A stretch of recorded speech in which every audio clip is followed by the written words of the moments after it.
Imagine atender o telefone e ouvir uma voz dizer: "Eu vou te matar." Dias depois, essa mesma pessoa descreve exatamente a roupa que você está usando, o carro que você dirige e até os lugares por onde você passou naquele dia. As ligações continuam durante meses. Você muda sua rotina, passa a viver com medo, até que, em uma noite, você desaparece. Mas o mais perturbador é que o homem que prometeu matá-la continua ligando para sua família durante anos. Esta é a história de Dorothy Jane Scott, e este é mais um Arquivo Perdido.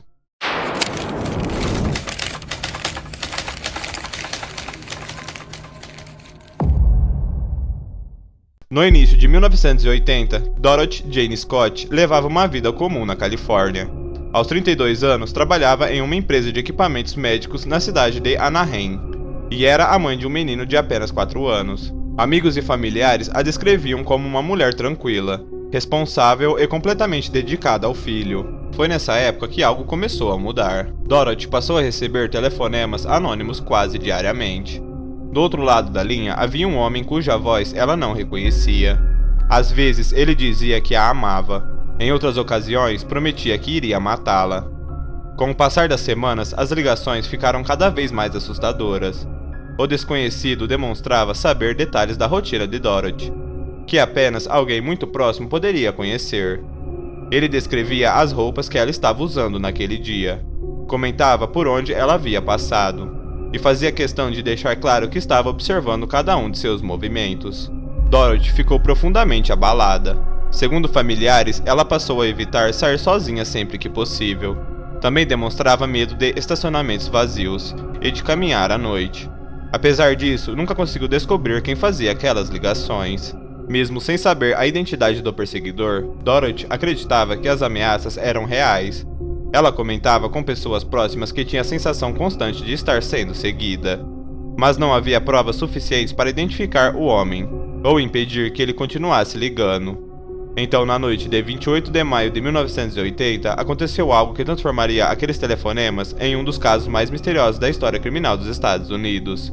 Na noite de 28 de maio de 1980, Dorothy ainda estava trabalhando quando um de seus colegas começou a passar mal. Ele acreditava ter sido picado por uma aranha e precisava de atendimento médico. Sem hesitar, Dorothy se ofereceu para levá-lo ao hospital. Outro funcionário decidiu acompanhá-los. Os três seguiram até o UCI Medical Center, em Orange, Califórnia. Enquanto o colega recebia atendimento, Dorothy permaneceu no hospital, aguardando o fim da consulta. Nada parecia indicar que aquela seria a última noite em que seria vista com vida. Pouco depois, o médico receitou medicamentos para o funcionário. Dorothy se ofereceu para buscar o seu carro no estacionamento e levá-lo até a entrada do hospital, facilitando a saída dos dois colegas. Ela caminhou sozinha em direção ao estacionamento. Os minutos passaram. Então, de repente, os dois funcionários ouviram o barulho de um carro acelerando. Ao olharem na direção do estacionamento, viram o automóvel de Dorothy atravessar a área em alta velocidade. Ela estava ao volante. Segundo os colegas, parecia dirigir de maneira desesperada, como se estivesse fugindo de alguma coisa. O carro saiu rapidamente do estacionamento e desapareceu na noite. A princípio, os colegas imaginaram que algo inesperado tivesse acontecido. Talvez Dorothy tivesse visto alguém conhecido. Talvez precisasse resolver alguma emergência. Mas, conforme as horas passaram, ela não voltou. Na manhã seguinte, familiares perceberam que Dorothy jamais havia retornado para casa. Poucas horas depois, seu carro foi localizado abandonado em um beco na cidade de Santa Ana, a cerca de 15 quilômetros do hospital. O veículo estava intacto. Não havia sinais claros que explicassem o desaparecimento da motorista, mas o detalhe mais assustador ainda estava por vir, porque enquanto a polícia iniciava as buscas por Dorothy, o homem que durante meses prometera matá-la voltou a telefonar. Com o desaparecimento de Dorothy Jane Scott, a polícia iniciou uma ampla investigação. Amigos, familiares e colegas do trabalho foram entrevistados. Os investigadores também analisaram a série de telefonemas ameaçadores que ela vinha recebendo havia meses. Apesar disso, não havia nenhuma pista concreta sobre o homem que fazia as ligações. Pouco tempo depois, algo ainda mais perturbador aconteceu. O mesmo homem que costumava ligar para Dorothy passou a telefonar para a casa de seus pais. Em diversas ocasiões, perguntava apenas uma coisa: Dorothy já voltou para casa? Quando recebia a resposta de que não, simplesmente desligava. Essas ligações se repetiram durante anos. Segundo a família, o homem nunca revelou sua identidade. Em algumas chamadas, dizia que havia matado Dorothy. Em outras, limitava-se a perguntar por ela antes de encerrar a conversa. A polícia tentou rastrear os telefonemas, mas, na época, a tecnologia disponível tornava essa tarefa extremamente difícil. Enquanto isso, as buscas continuavam. Cartazes foram espalhados pela região. Novas testemunhas foram ouvidas. O carro encontrado em Santa Ana foi examinado cuidadosamente, mas nenhuma evidência foi capaz de indicar para onde Dorothy havia sido levada, ou quem esteve com ela naquela noite. Os anos passaram sem qualquer notícia.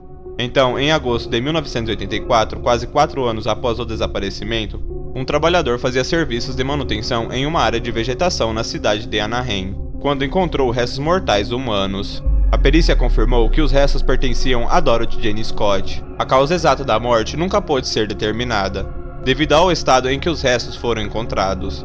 O caso deixou de ser apenas um desaparecimento, e passou definitivamente a ser tratado como um homicídio. Mesmo assim, o homem que prometeu matá-la jamais foi identificado. Depois que os restos mortais de Dorothy Jane Scott foram identificados, a investigação passou a buscar uma resposta para a pergunta mais importante de todas: quem era o homem que a ameaçava havia meses? E por que ele nunca foi encontrado? A principal linha da investigação sempre apontou para um perseguidor obsessivo. As ligações começaram muito antes do desaparecimento. O autor demonstrava conhecer a rotina de Dorothy, sabia onde ela trabalhava e descrevia detalhes de sua vida cotidiana. Para os investigadores, isso indicava que ele provavelmente a observava havia bastante tempo. A polícia também analisou pessoas do círculo social e profissional de Dorothy. Colegas de trabalho, conhecidos e antigos relacionamentos foram investigados. Diversos depoimentos foram colhidos ao longo dos anos. Entretanto, nenhuma evidência foi suficiente para identificar o autor das ameaças ou ligá-lo diretamente ao homicídio. Outro detalhe que chamou a atenção dos investigadores foi o comportamento do criminoso após o desaparecimento. Em vez de desaparecer, ele continuou telefonando para a família. Em algumas ocasiões, perguntava se Dorothy já havia voltado para casa. Em outras, afirmava ter matado a jovem antes de desligar. Esse padrão se repetiu durante anos, sem que a polícia conseguisse descobrir de onde as ligações eram feitas. Mesmo depois da descoberta dos restos mortais, nenhuma prova permitiu confirmar a identidade do responsável. Não havia testemunhas do sequestro. Não existiam evidências físicas ligando um suspeito específico ao crime. E as ligações que poderiam representar a principal pista da investigação nunca levaram à prisão de ninguém. Mais de 4 décadas depois, o caso continua oficialmente sem solução. E a pergunta que permanece é a mesma desde 1980. Quem passou meses aterrorizando Dorothy Jane Scott e conseguiu desaparecer sem deixar qualquer rastro? Mais de 40 anos se passaram desde o desaparecimento de Dorothy Jane Scott. Ao longo desse período, investigadores revisaram depoimentos, analisaram antigas pistas e voltaram diversas vezes ao caso na esperança de encontrar uma nova evidência. Mesmo assim, ninguém foi preso. A polícia acredita que o homem responsável pelas ameaças provavelmente conhecia Dorothy muito mais do que ela imaginava. Ele sabia sua rotina, sabia onde ela trabalhava, e demonstrava acompanhar seus movimentos muito antes do desaparecimento. No entanto, sua identidade jamais foi descoberta. Talvez o aspecto mais perturbador dessa história não seja apenas o homicídio. É o fato de que as ligações continuaram mesmo depois de que Dorothy desapareceu. Durante anos, alguém telefonou para sua família perguntando por ela, como se soubesse exatamente o que havia acontecido naquela noite. Até hoje, o assassinato de Dorothy Jane Scott permanece oficialmente sem solução.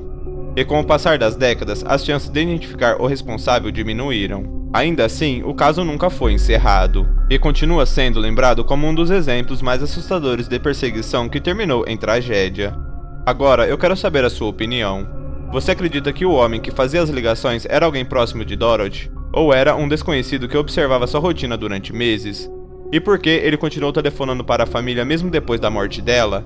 Escreva suas teorias aqui nos comentários.